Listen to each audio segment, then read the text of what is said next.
Nos ponemos de pie en esta tarde. Vamos a leer Jueces. Voy a cambiarlo para que estemos ya listos.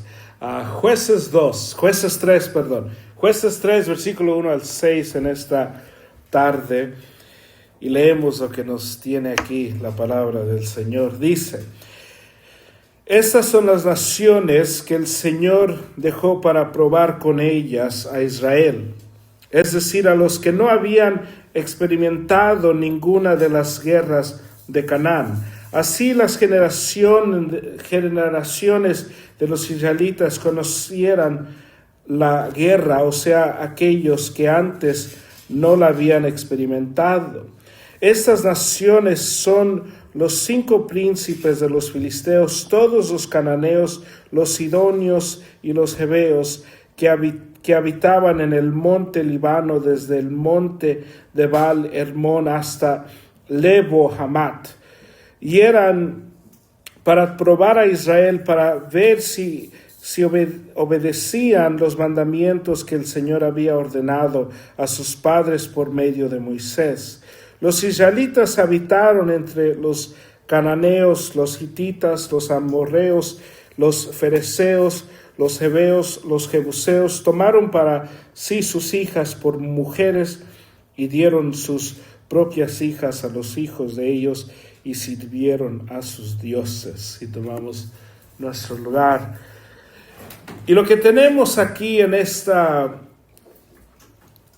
estudio es el empiezo, si podemos decir nosotros, del libro de Jueces. Hemos pasado por lo que es la introducción, hemos visto lo que está pasando, lo que va a pasar y todo esto.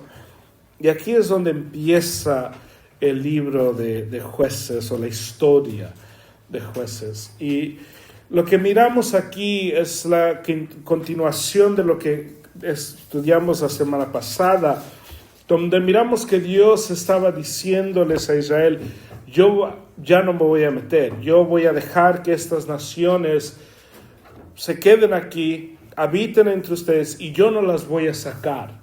Y lo que tenemos aquí es una actitud de parte de Dios, que Él no estaba dispuesto a hacer algo que Israel no quería hacer por ellos mismos. Y en la palabra de Dios tenemos algo muy interesante, porque se nos enseña de que servimos a un Dios todopoderoso, servimos a un Dios grande, servimos a un Dios que todo lo puede, nada es imposible para Dios. Y creemos eso, decimos amén, pero a la misma vez leemos en la Biblia y miramos en nuestras propias vidas que hay muchas cosas que Dios deja, hay muchas cosas que Dios pues no para, que Dios no limita. Hay cosas malas, hay cosas buenas, pero miramos que Dios puede con todo, Dios tiene el poder para hacer todo, pero no todo lo hace. Y nosotros nos quedamos, al menos como cristianos, nos quedamos con un entendimiento, y es aquí donde entra la doctrina de la soberanía de Dios, que Dios es sabio y Él escoge conforme a su voluntad. Pero también se nos queda la doctrina del pecado. Y nos podemos preguntar, pues si Dios me ha perdonado, si yo ya puse mi fe en Él y Él ya me perdonó, ¿por qué no me quita el pecado? ¿Por qué no me quita el deseo de pecar? Hemos estudiado sobre las pasiones que nos desvían y hemos mirado este tema los domingos y los martes, las últimas 2-3 semanas. Y puede salir la pregunta que dice, pues, ¿por qué Dios no le quita al cristiano los deseos malos? ¿Por qué es que Dios no le quita del corazón del cristiano la pasión para estas cosas y le da pasiones nuevas? Y lo que tenemos en la Biblia es que el Señor obra conforme a la vida que vivimos. Y no siempre, pero hay lugares en nuestras vidas y en la palabra de Dios donde Dios manda palabra, y donde Dios manda palabra, Dios espera obediencia. Pero cuando no hay obediencia a lo que Dios ha llamado, Dios siempre deja que así pasen las cosas. Les doy un ejemplo. Podemos nosotros tener en la vida como cristianos, podemos nosotros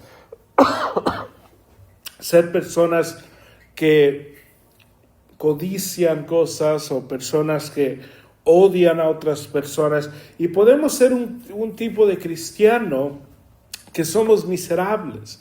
Y podemos preguntarnos o podemos decir nosotros, ¿por qué es que Dios no quita de nuestros corazones, de nuestras vidas, pues esas cosas malas, esas cosas negativas? ¿Por qué es que Dios no solamente me hace una persona feliz? ¿Por qué es que Dios no solamente me cambia el corazón y me quita toda la amargura de mi corazón? Y parte de eso es que la libertad al gozo viene del obedecer la palabra de Dios. Y si nosotros no estamos dispuestos a obedecer la palabra de Dios y no estamos dispuestos a hacer eso por nosotros mismos, Dios no lo va a hacer por nosotros. Y eso que encontramos aquí en el libro de Jueces. En el libro de Jueces el Señor les da palabra, les dice lo que tienen que hacer, y el Señor espera obediencia. Pero cuando la desobediencia es lo que recibe Dios, Dios entonces deja que eso es lo que ellos tengan, por lo que ellos van a sufrir. Les leo lo que dice Deuteronomio 7. Y Deuteronomio 7 dice, versículo 1, cuando el Señor tu Dios te haya introducido en la tierra donde vas a entrar para poseerla, y haya echado de delante de ti a muchas naciones, los hititas, los gergeseos, los amorreos, los cananeos, los fereceos, los heveos y los jebuseos, 7 naciones más grandes y más poderosas que tú, y cuando el Señor tu Dios los haya entregado delante de ti, y los hayas derrotado, los destruirás por completo. No harás alianza con ellos, ni te apiadarás de ellos, no contraerás matrimonio con ellos, no darás tus hijas a sus hijos, ni tomarás sus hijas para tus hijos, porque ellos apartarán a tus hijos de seguirme para servir a otros dioses. Entonces la ira del Señor se encenderá contra ti, y él pronto te destruirá, pero así harán ustedes con ellos. Derribarán sus altares, destruirán sus pilares sagrados y contarán sus imágenes de acera, y quemarán a fuego sus imágenes talladas. Y este es el mandamiento a Israel en Deuteronomio 7. Lo que miramos aquí es que ellos no siguen con obediencia este llamado, y por eso es que el Señor los deja vivir de esa manera. Si nosotros no estamos dispuestos a deshacernos del pecado, no tenemos que esperar, y no debemos que esperar que Dios lo va a quitar por nosotros. La Biblia dice, ama a tu prójimo. Si nosotros vamos a vivir enojados, con ira, con enojo, con envidia, con odio, con chismes, no esperen, les digo ahorita, no esperen que Dios les dé amor para un hermano, no esperen. Si nosotros no estamos dispuestos a deshacernos de las cosas que nos hacen tropezar y caer en pecado, cualquier que sea la tentación, si nosotros no estamos dispuestos a deshacernos de esas cosas, y puede ser miles de cosas, puede ser pornografía, puede ser alcohol, puede ser vicio, puede ser lo que sea. Si yo tengo vicio de apostar, y ese es mi vicio, hay que suponer, que mi vicio es de apostar dinero en los partidos, y es lo que yo me gusta hacer. Pues si yo quiero ganarle a esa adicción, pues yo me tengo que deshacer de todo aspecto del deporte, porque yo sé que cuando unas personas miran el Super Bowl, para ellos es un partido de fútbol americano y es todo. Para mí es el tiempo de hacer dinero. Y si yo sé que es eso, entonces yo tengo que ser una persona prudente y deshacerme de las tentaciones que puedan causar eso. Si yo tengo una pasión, si mis pasiones son las pasiones del placer, y yo siempre quiero placer, y placer sexual, entonces yo tengo que cuidarme de lo que estoy mirando, porque si yo no me cuido de estas cosas, ¿cómo después voy a preguntarme cómo caí otra vez? Porque la pregunta no es cómo caíste, la pregunta es pues cómo no caíste. Pero si nosotros no estamos dispuestos a hacer eso por nosotros mismos, no esperen que Dios lo haga por ustedes. Porque el poder de Dios, el Espíritu de Dios, trabaja en nuestras vidas y nos da el poder en nuestras vidas a través de nuestra obediencia. Es ahí donde viene el poder de Dios. Yo voy a sentir el poder de Dios y me va a dar el Señor el amor que yo necesito para llegar a la iglesia, para abrir mi Biblia, para orar. Cuando yo empiece pues a orar y abrir mi Biblia y llegar a la iglesia. Pero si yo estoy mirando la tele y digo, Señor, dame una pasión para leer tu palabra, Señor. Señor, dame un hambre, Señor. El hambre nunca va a llegar.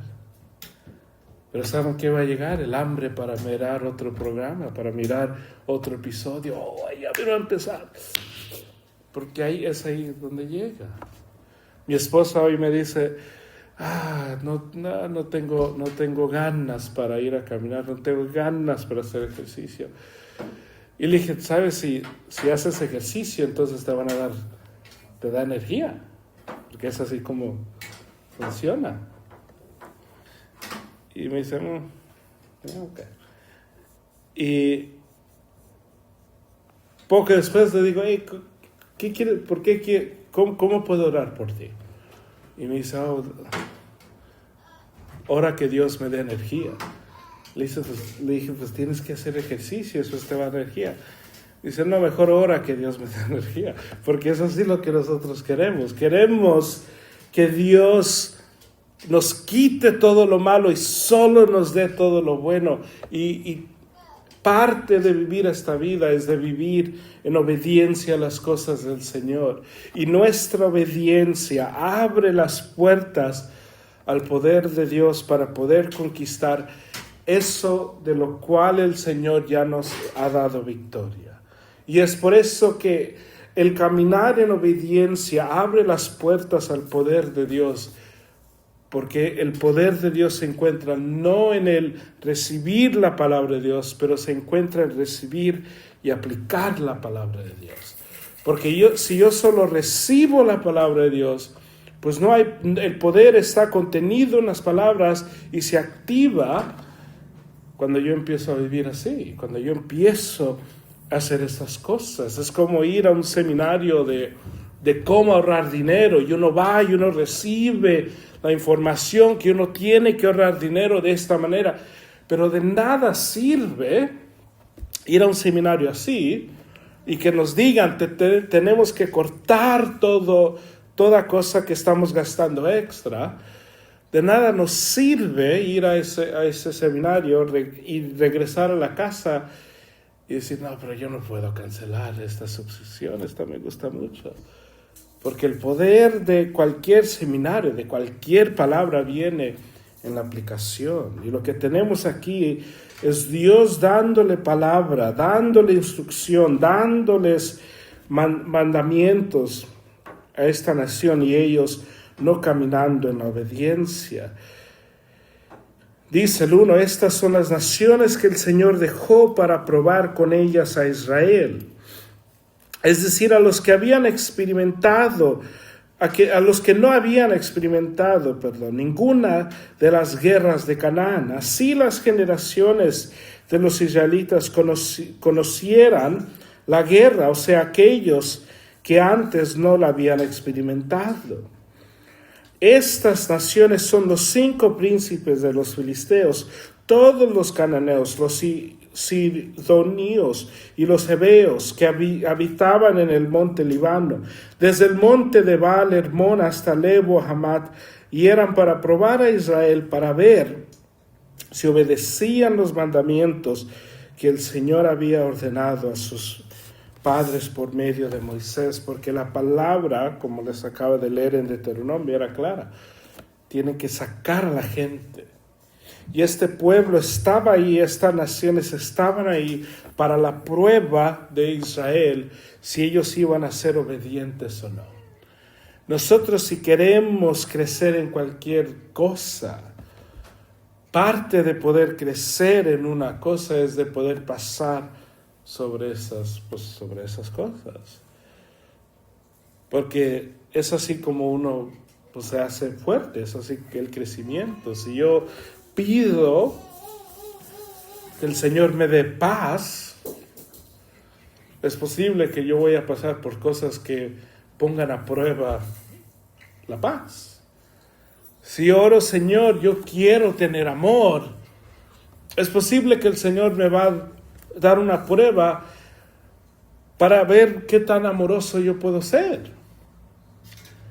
Y es por eso que la gente, y pienso que la mayoría de nosotros hemos pasado por esto, imagino, o todos,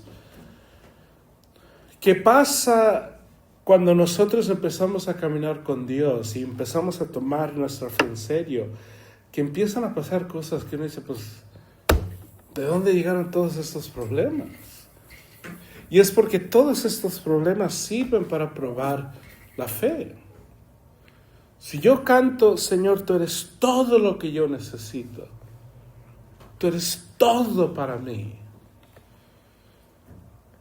Y eso se pone a la prueba esa canción. Es para probar qué tan serio nosotros estamos tomando estas cosas. Y es lo que aquí miramos, que el Señor deja estas naciones ahí para ver si Israel iba a ser obediente en obedecer. El llamado a todo cristiano, a todos nosotros, es de cargar nuestra cruz y negarnos nosotros mismos todos los días y seguir de esta manera.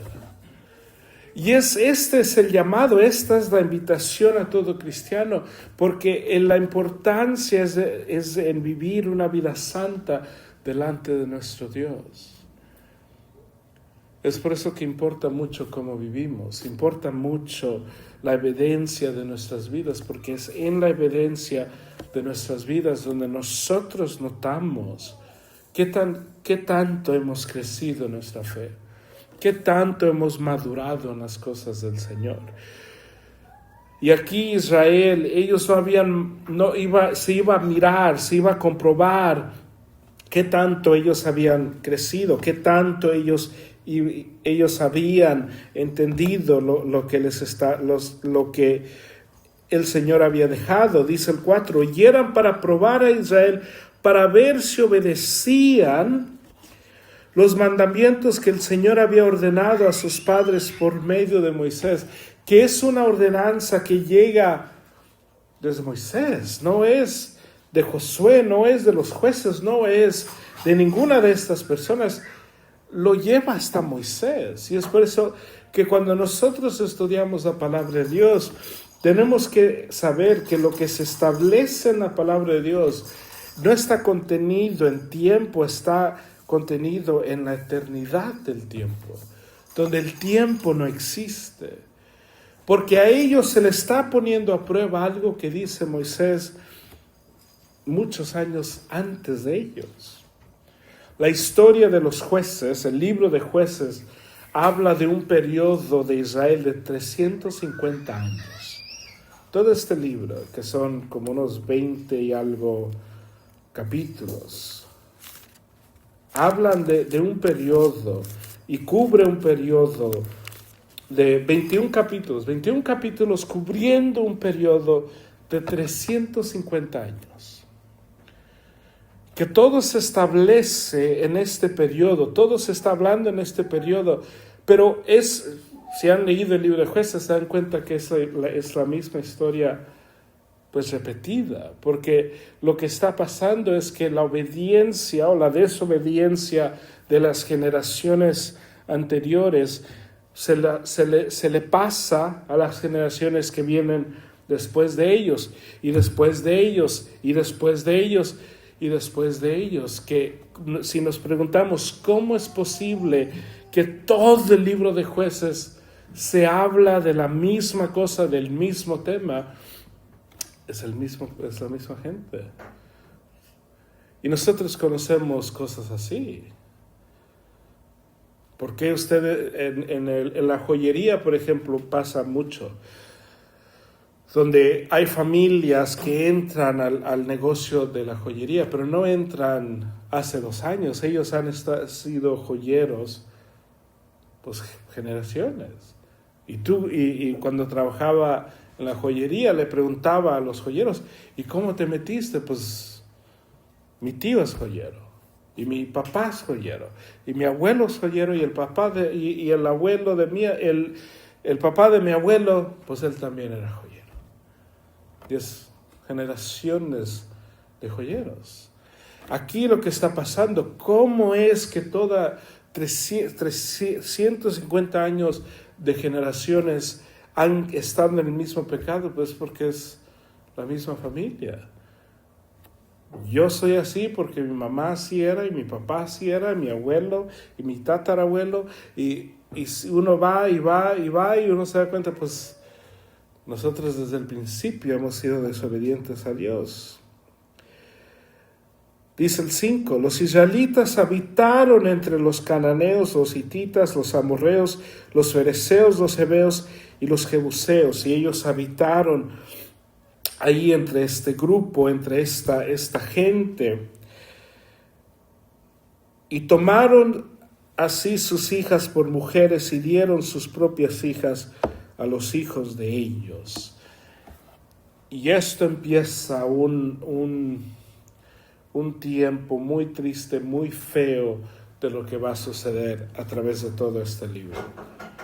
Y empieza con Otoniel y sigue adelante. Y lo que miramos es que porque han mezclado sus hijos, sus hijas con las gentes de este grupo, afecta todo lo que está aquí. Porque cuando llegamos a Gedeón, y Gedeón tiene muchos hijos, y uno de sus hijos, por ejemplo, se casa con otra mujer, y nos dice la palabra de Dios que el hijo de Gedeón sacrifica a su primera hija. Y uno dice, wow, ¿de dónde viene eso?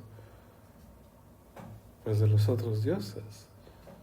Porque en este tiempo servían los cananeos y los filisteos al dios Magog. Y este dios era una estatua tipo Buda, con las manos de hierro extendidas. Y lo que hacían con este dios es lo ponían en la lumbre, y se ponía muy, muy, muy caliente porque era de fierro, y eso exponían a los bebés, a los primeros bebés sobre las manos. Y era un sacrificio así de primicias, de que uno entregaba a su primer hijo, a su primer hija, para decir, Dios me va a mandar más, Dios me va a bendecir con más abundancia. Y ponían a estos niños y los sacrificaban de esta manera. Y a nosotros eso es algo tan grosero. Y nos preguntamos, ¿cómo es posible que esto pueda pasar? Y pasa cuando nosotros desobedecemos la palabra de Dios. Porque para nosotros eso es grosero. Hoy en día tenemos cosas como la aborción, que es la misma cosa, es el mismo resultado, solo disfrazado de algo diferente. Y nosotros miramos cosas así, miramos que Samson, un hombre fuerte, un hombre que tenía al Señor desde su nacimiento, que él va detrás de una mujer filistea. Y después de que ese matrimonio fracase, él todavía quiere una mujer filistea y él se queda pues con una prostituta, con una ramera, que causa que él sea destruido. Y nos preguntamos, ¿cómo es posible esto? Es posible porque como leemos en Deuteronomio 7 y como leemos aquí, el Señor dice, no den sus hijas y sus hijos en matrimonio. Y aquí el 6 dice, tomaron para sí a sus hijas por mujeres y dieron sus propias hijas a los hijos de ellos. Y el matrimonio es una cosa muy sagrada, es una cosa muy íntima, pero lo que resulta en el matrimonio siempre pues es otra familia. Es el resultado de un matrimonio. Y uno puede estar cerca de los yernos y de la suegra y el suegro, y podemos estar cerca, y podemos tener una relación, pero es otra familia. Y otra familia muy diferente, otra familia con diferentes costumbres, y nosotros tenemos que saber, que entender que la razón por que toda una nación es destruida a través de esto es que las costumbres no son la misma. Es por eso que Pablo, escribiendo, les dice que no se casen, que no sean, que no estén, no compartan con personas con diferente yugo. Porque nosotros tenemos que entender que lo que importa ahora, en este tiempo era cultura y era cosas así, y en nuestra cultura y en nuestro tiempo lo que importa más que cualquier otra cosa es si son cristianos o no. Y nadie aquí está buscando pareja para casarse, al menos que las dos niñas pequeñas ya estén buscando esposo, pero nadie está buscando. Pero cuando oremos por las niñas y los niños de nuestra iglesia y por su esposo y su esposa, nuestra oración no tiene que ser primero que sean trabajadores, que sean amables, que sepan esto, sean esto. La primera cosa es que sean cristianos, que conozcan a Cristo, que teman a Dios. Y esta es la primera cosa que tenemos que querer para ellas o ellos, porque si no, vamos a mirar que se van a desviar, vamos a mirar que ellas o ellos van a hacer y tomar los dioses de otros.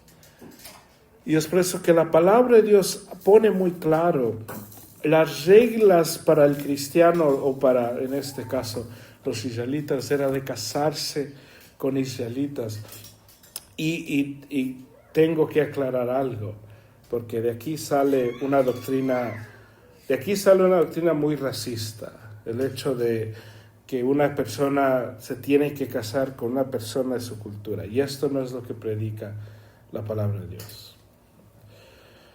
Lo que está predicando aquí no está diciendo que judíos con judíos, mexicanos con mexicanos, salvadoreños con salvadoreños y eso así. Y hay mucha gente que piensa eso, y eso, si eres cristiano y piensas eso, arrepiéntete porque eres racista. Y nos tenemos que arrepentir de eso.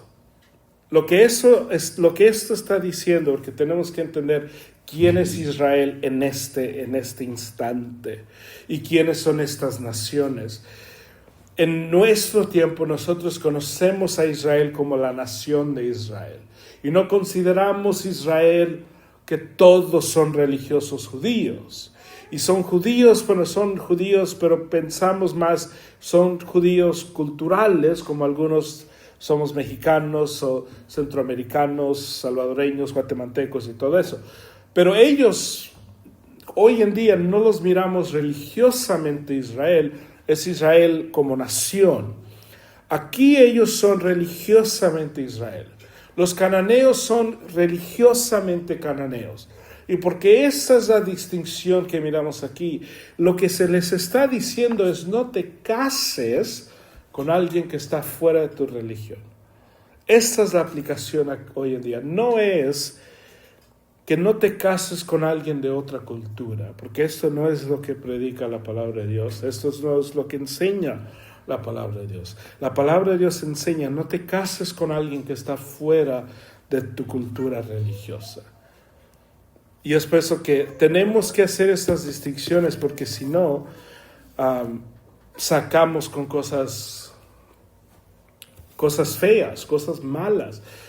Y termino con esto. Estaba leyendo, y la razón por qué les digo esto es que hace 2 semanas estaba leyendo un artículo y era un pastor americano que estaba diciendo que era un pecado casarse con una persona fuera de tu cultura. Y otro pastor escribe, y este pastor es americano, es blanco, y él está casado con una mujer mexicana, y él escribe una carta diciendo que él reconoce su pecado, él reconoce su error, que aunque él se casó fuera de su cultura, y es un pecado que él se casó con una mujer mexicana, que Dios todavía va a bendecir su unión. Y yo leí eso y dije que tonterías eso, pero no pensé tontería. Dije, ¿qué estamos haciendo aquí? Porque lo que nosotros hacemos cuando sacamos de la palabra de Dios cosas así, hacemos que la palabra de Dios sea una ridiculez y que el mundo se burle de lo que el cristiano cree. Porque me puse a pensar, ¿cómo se va a sentir la esposa de este hombre cuando lea esta tontería que este hombre acaba de escribir? Porque ¿cómo se sentiría mi esposa? Mi esposa es mitad hondureña. Si yo escribo una carta, yo sé que cometí un error casándome con una mujer hondureña, pero Dios va a bendecir la unión todavía. Es posible que no me hable por unos 3 meses. Porque ¿quién se atreve a decir eso? ¿Quién se atreve a decir, yo cometí un error casándome con un hombre de esta cultura, una mujer de esta cultura? Esto no es lo que predica la palabra. Lo que está enseñando aquí es hablando de la religión y la religión solamente. Y la aplicación para nosotros es de que nuestra unión, nuestro compromiso es de vivir una vida que le agrada a Dios, y parte de eso es de mantener la unión y mantener la unidad que tenemos religiosamente. Y eso es lo que nos sigue, lo que nos ayuda a vivir una vida de perdón, una vida de agradecimiento, una vida de fe, y también lo que ayuda a no caer en los pecados de este mundo. Hay que caminar conforme a las cosas de Dios, en obediencia a las cosas de Dios, y esperar que Dios nos dé su poder a través de su palabra para la honra y gloria de Él. Hay que orar.